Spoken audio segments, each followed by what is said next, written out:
कक्षा 7 गणित अध्याय 9 परिमाप और क्षेत्रफल प्रश्नावली 9.2 का हम चौथा सवाल आज सीख रहे हैं कि 21 मीटर व्यास वाले एक वृत्ताकार बगीचे के चारों ओर माली बाड़ लगाना चाहता है। खरीदे जाने वाले आवश्यक रस्से की लंबाई ज्ञात कीजिए यदि वह पूरे 2 चक्कर की बाड़ लगाना चाहता है।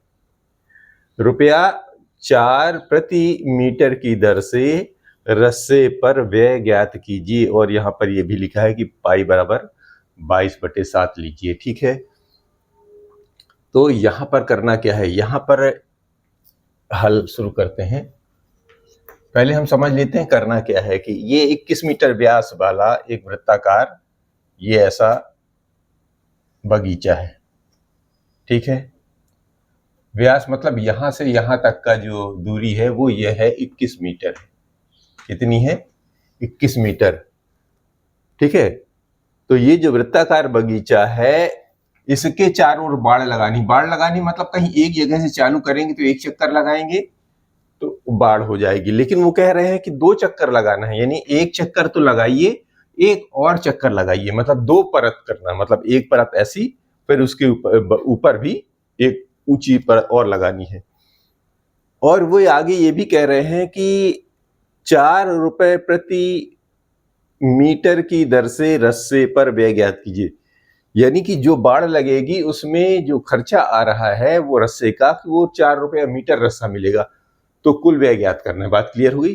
तो अब हमको क्या करना पड़ेगा कि यदि हम इसकी जो किनारे किनारे की दूरी यानी कि लंबाई, यानी कि इसकी परिधि यदि हम एक बार ज्ञात कर लें और उसमें 2 का गुणा कर दें तो 2 चक्कर हो जाएगा, यानी एक चक्कर परिधि से निकल आएगा और एक और चक्कर या परिधि जोड़ दो या 2 का गुणा कर दो उसी में, तो ये पूरा कुल दूरी आ गई।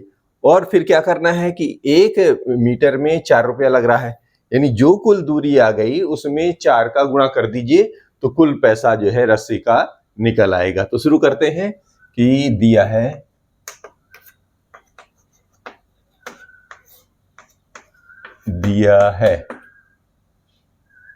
व्यास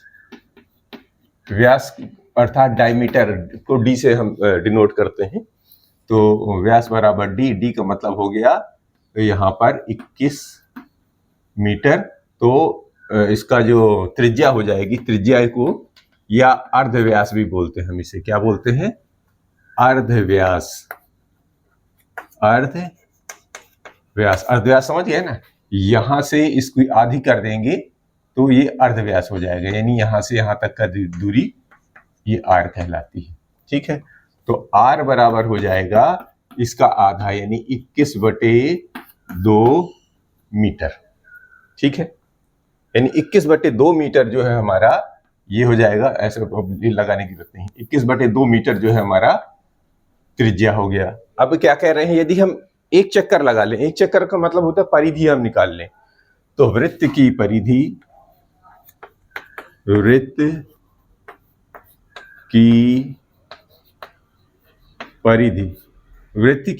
होती है 2πr।